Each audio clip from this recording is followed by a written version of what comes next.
ശാസ്ത്രീയ ഉപനിഷത്ത് പഠനം ക്ലാസ് 227. നമ്മൾ 54-ാമത്തെ ഉപനിഷത്തായ കഠോപനിഷത്താണ് നോക്കുന്നത്. അതിൽ 44-ാമത്തെ ക്ലാസ്സാണ്. ഇതിൽ 31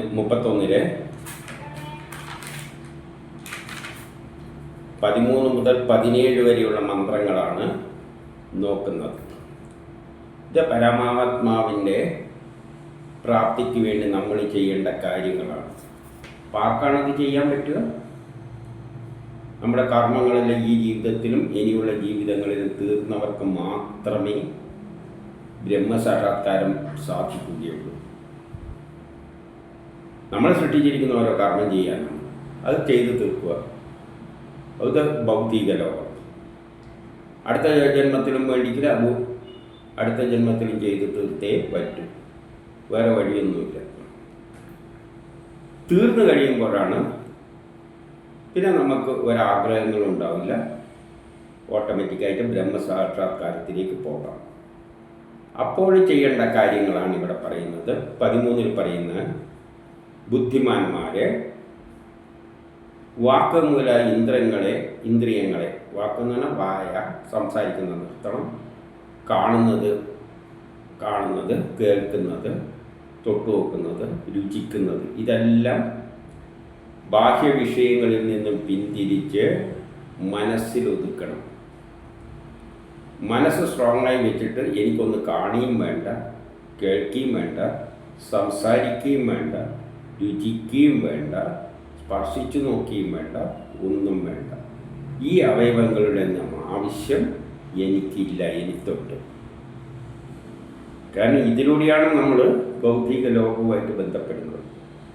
ഇതങ്ങ് വേണ്ടാന്ന് വെച്ചാൽ ഭൗതിക ലോകവുമായിട്ട് പിന്നെ ഒരു ബന്ധവും ഇല്ല. എന്നിട്ട് മനസ്സിലൊതുങ്ങണം. അതിനുശേഷം അതിന് ഒരു കർമ്മവും ചെയ്യാൻ പറ്റാത്ത അവസ്ഥയിലാക്കണം. കണ്ണിനൊന്നും ഒരു കർമ്മവും ചെയ്യാനില്ല എന്ന അവസ്ഥയിലാക്കണം മനസ്സുകൊണ്ട്. നീ കാണുകയും വേണ്ട, നീ കേൾക്കുകയും വേണ്ട, നീ രുചിക്കുകയും വേണ്ട, നീ സ്പർശിക്കുകയും വേണ്ട, ഒന്നും വേണ്ട, നീ മണക്കുകയും വേണ്ട. ആ അവസ്ഥയിലേക്ക് എത്തിക്കണം. അപ്പോൾ ഒന്നും കാണാൻ ശ്രദ്ധ പതിപ്പിക്കാതെ മനസ്സിൽ തന്നെ ആദ്യം മനസ്സിനെ കീഴടക്കുക. പിന്നെ മനസ്സിനെ ബുദ്ധിയിൽ ലയിപ്പിക്കുക. പിന്നെ ചിന്ത മാത്രമേ ഉണ്ടാവുള്ളൂ, മനസ്സുമില്ല. ചിന്തിക്കുക. ആകെ ബ്രഹ്മമാണുള്ളത്, ബാക്കിയുള്ള എല്ലാം മിഥ്യയാണ്. യഥാർത്ഥ എൻ്റെ പിന്നിൽ കളിപ്പിക്കുന്നത് ആ ശക്തിയാണ്. അതാണ് ഈ പല രൂപത്തിൽ എൻ്റെ മുമ്പിൽ വന്ന് പല രൂപത്തിൽ വന്ന് ഷൈൻ ചെയ്യുന്നത്. അപ്പോൾ എനിക്ക് അതിനെ മതി എന്ന നിലയിൽ മനസ്സിനെ ബുദ്ധിയിൽ ലയിപ്പിച്ച് പിന്നെ യാതൊരു ചിന്തയും പാടില്ല. പിന്നെ ഒന്നിനെ പറ്റിയും ചിന്തിക്കരുത്. പിന്നെ ഒരു ചിന്തയും പാടില്ല. മനസ്സിൽ ചിന്തകളൊന്നും ഉണ്ടാക്കാതെ മനസ്സിനെ എപ്പോഴും പിടിച്ചു നിർത്തുക, ബുദ്ധിയിൽ പിടിച്ചു നിർത്തുക. അഭ്യാസത്തിലൂടെ വേണം ഇത് ചെയ്യാൻ. അങ്ങനെ അഭ്യസിക്കുമ്പോൾ ഒടുവിൽ ബുദ്ധി ആത്മാവിൽ ലയിക്കണം. പിന്നെ ബുദ്ധി എപ്പോഴും പുറത്തുള്ള കാര്യം ഒന്നും ചിന്തിക്കാതെ ഉള്ളിലൊരു ആത്മാവുണ്ട്, അതാണ് എന്നെക്കൊണ്ട് ഇത് ചെയ്യിപ്പിക്കുന്നത്. ആ ഒരു നിലയിലേക്ക് ആത്മാവിലേക്ക് മനസ്സിനെ കൊണ്ടുപോകുക. ആത്മാവേ ഉള്ളൂ, ഏതോ ഒരു ശക്തി, അതാണ് ഈ ഞാനായി മാറിയതും ഉള്ളിൽ എന്നെ കൊണ്ടെല്ലാം ചെയ്യിപ്പിക്കുന്നു. ആ ശക്തിയിലേക്ക് മനസ്സിനെ ഹൃദയത്തിലേക്ക് കേന്ദ്രീകരിപ്പിക്കുക, അതിൽ ലയിപ്പിക്കുക. അങ്ങനെ പിന്നെ ഏകമാത്രമായ ആത്മാവിനെ മാത്രമേ അവൻ കാണാൻ പാടുള്ളൂ. ചുറ്റുള്ള ഒന്നും പിന്നെ അവൻ കാണുന്നില്ല. ഇന്ദ്രിയങ്ങളെയെല്ലാം അവൻ നിഷ്ഫലമാക്കി. പിന്നെ അവൻ ഈ ലോകത്തൊന്നും തന്നെ കാണുന്നില്ല. അതാണ് ബ്രഹ്മസാക്ഷാത്കാരം. അപ്പം ബ്രഹ്മസാക്ഷാത്കാരത്തിൽ എത്തിക്കഴിഞ്ഞാൽ പിന്നെ ഈ ലോകത്തിലുള്ള ഒന്നുമായിട്ട് ഒരു ബന്ധവുമില്ല, ഒന്നും കാണുന്നുമില്ല, കേൾക്കുന്നുമില്ല, പറയുന്നുമില്ല, തൊടുന്നുമില്ല, സ്പർശിക്കുന്നുമില്ല, ഒരു ചുക്കുമില്ല. ഇതാണ് ബ്രഹ്മസാക്ഷാത്കാരം. 14 പറയുകയാണ്, മനുഷ്യർ ജനന മരണങ്ങളിലൂടെ അജ്ഞാനമാകുന്ന നിദ്രയിൽ ലയിച്ചിരിക്കുകയാണ് സാധാരണ ജനങ്ങൾ. മനുഷ്യർ ജനന മരണങ്ങളായിട്ട് ജനിച്ച് മരിച്ച് ജനിച്ച് മരിച്ച് ഇങ്ങനെ പല ജനന മരണങ്ങളായിട്ട് അജ്ഞാനമാവുന്ന നിദ്രയിൽ അജ്ഞാനത്തിൽ അകപ്പെട്ട് കഴിയുകയാണ്, ലയിച്ചിരിക്കുകയാണ്. പരമാത്മാവ് ഈ ദുർലഭമായ ഒരു ശരീരം നൽകി. ഇപ്പോൾ അതുവരെ പല ജീവികളായിട്ട് ജനിക്കുകയും മരിക്കുകയും എല്ലാം അങ്ങനെ ചെയ്തുകൊണ്ടിരിക്കുകയാണ്. ഇപ്പോൾ ആ പരമാത്മാവ് ഈ മനുഷ്യ ശരീരം തന്നിരിക്കുകയാണ്. ഇപ്പോൾ മാത്രമേ ഇതിനെ നമുക്ക് ബ്രഹ്മസാക്ഷാത്കാരത്തിന് ഉപയോഗിക്കാൻ പറ്റുകയുള്ളൂ. അതുകൊണ്ട് ഈ ദുർലഭമായ ഈ ശരീരം, മനുഷ്യ ശരീരം ഇപ്പോഴാണ് തന്നിരിക്കുന്നത്, ലഭിച്ചിരിക്കുന്നത്, അതാണ് തന്നിരിക്കുന്നത്. ഇനി ഒട്ടും താമസിപ്പിക്കാതെ, അതുകൊണ്ട് ഈ കിട്ടിയ അവസരം താമസിപ്പിക്കുക. കാരണം നാളെ എത്ര ദിവസം ജീവിക്കുന്നു എന്നറിയാം. കാരണം ഈ ജന്മം തീരുന്നതിനെക്കാട്ടി മുമ്പ് തന്നെ നമ്മൾ ബ്രഹ്മസാക്ഷാത്കാരം നേടിക്കണം. എത്ര കാലമുള്ളതെന്നൊന്നും നമുക്ക് അറിയില്ല. അതിനെന്ത് വേണം? ഒട്ടും താമസിക്കാതെ ശ്രേഷ്ഠമായ ഗുരുജനങ്ങളെ കണ്ടെത്തിയിട്ട് ഈ ആത്മാവിനെ പറ്റിയുള്ള കാര്യങ്ങൾ ചോദിച്ച് മനസ്സിലാക്കണം.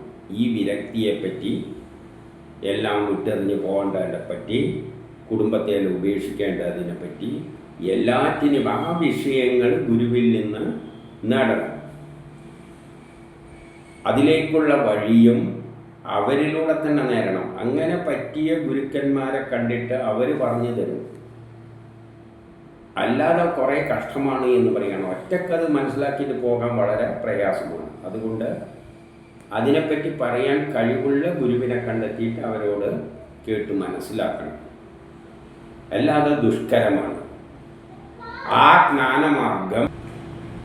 ജ്ഞാനമാർഗം പിന്തുടർന്നവർക്കേ അത് പറഞ്ഞു തരാൻ പറ്റുകയുള്ളൂ. അത് പറയാനുള്ള കഴിവുണ്ടാണെങ്കിൽ ഈ മാർഗത്തിലൂടെ സഞ്ചരിക്കുന്നവർക്കേ പറ്റും.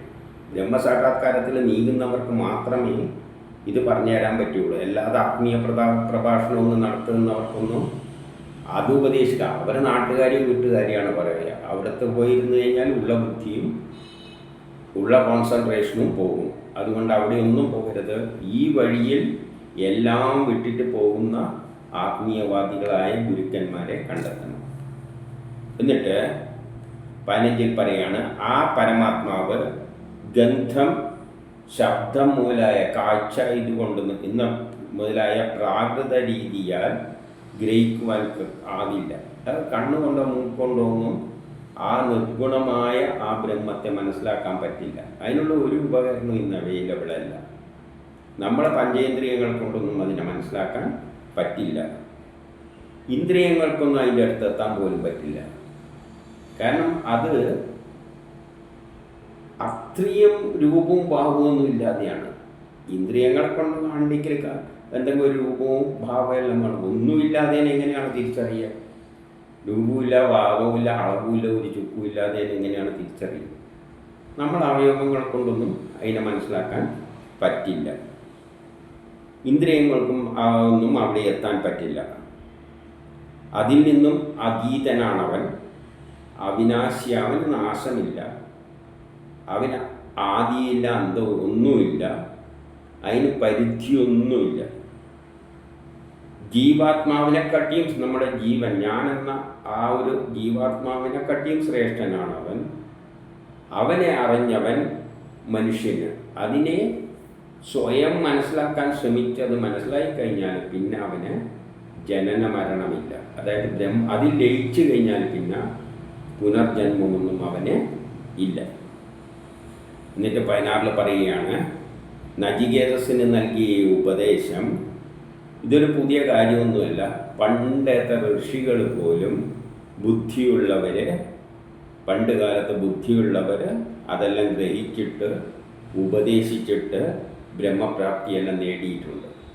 കാരണം ഇതെല്ലാം വേദങ്ങളിൽ എഴുതിയിട്ടുണ്ട്. അതിന് മുമ്പ് തന്നെ പലവരും ഈ സത്യം മനസ്സിലാക്കിയവരുണ്ട്. അവരത് ഉപദേശിച്ചിട്ട് അവർ ബ്രഹ്മപ്രാപ്തി പ്രാപിച്ചവർ ഉണ്ട്. പിന്നെ 17 പറയുകയാണ്, യാതൊരുവൻ വിശുദ്ധനായ ശ്രദ്ധയോടെ ഈ പരമരഹസ്യം ഭഗവത് പ്രേരിതരായ വ്യക്തികൾക്ക്, ഇതേപോലെയുള്ള ആർക്കെങ്കിലും ബ്രഹ്മസാക്ഷാത്കാരത്തിന് പോകണം, അവർക്ക് ഉപദേശിച്ചാൽ, ഇപ്പം നേരത്തെ പറഞ്ഞിട്ട് ഗുരുക്കന്മാരെ കണ്ടെത്തണമെന്ന്, അങ്ങനെയുള്ളൊരു ഗുരുവായി മാറാൻ പറയുകയാണ്. നമ്മൾ ആരെങ്കിലും ഈ തരത്തിൽ ബ്രഹ്മജ്ഞാനി എവിടെ ഉപദേശിക്കുക?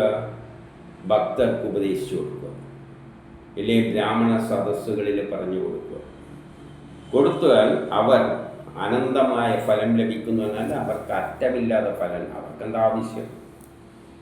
അറ്റമില്ലാത്ത ഫലം ഏതാണ്?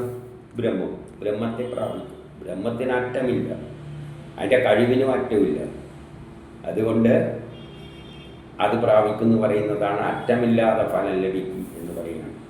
ഇത് ഉപദേശിക്കാൻ കഴിയുന്ന ആൾക്കാരുണ്ടെങ്കിൽ ആ അർത്ഥത്തിന് മനസ്സിലാക്കിയിട്ട് ഇനി ആരെങ്കിലും വിരക്തി വന്നു പോകുന്നുണ്ടെങ്കിൽ അവർക്ക് ഉപദേശിക്കാൻ കഴിവുള്ളവരുണ്ടെങ്കിൽ അവർക്കും ബ്രഹ്മസാക്ഷാത്കാരം കിട്ടും.